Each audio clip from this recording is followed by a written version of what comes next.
bersyukur kerana kita dapat bersama-sama pada hari ini Majlis Pelancaran Hari Peladang Penternak dan Nelayan Kebangsaan tahun 2025.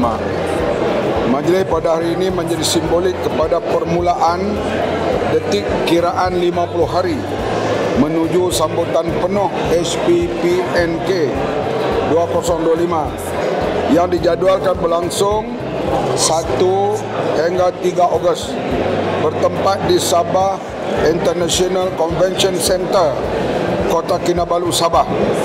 Tahun ini sambutan HPPNK diraihkan dengan penuh keistimewaan dan kebanggaan bersempena ulang tahun Jubli Mas sambutan HPPNK yang menandakan genap 50 tahun penganjurannya sejak mula diperkenalkan pada tahun 1975. Tema sambutan HPPNK pada tahun ini ialah Kudrat Kami Menjamin Pertiwi.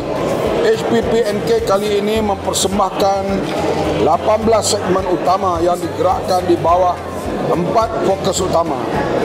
HPPNK tahun ini juga tampil dengan pelbagai daya tarikan yang lebih segar, inovatif dan berimpak tinggi. Salah satu tarikan utama adalah penganjuran jualan agro madani mega yang berkonsepkan makanan Malaysia Madani. Selain itu, pelbagai pameran teknologi dan aktiviti interaktif turut disediakan untuk memperlihatkan kemajuan sektor agro makanan negara. Akhir sekali, saya menyuruh seluruh rakyat Malaysia untuk hadir dan menyokong sambutan HPPNK pada tahun ini. Saya berharap HPPNK 2025 akan menjadi pemangkin semangat baru kepada warga Peladang, penternak dan nelayan untuk terus maju serta menarik lebih ramai golongan muda menyertai sektor agro makanan sebagai kerjaya yang membanggakan.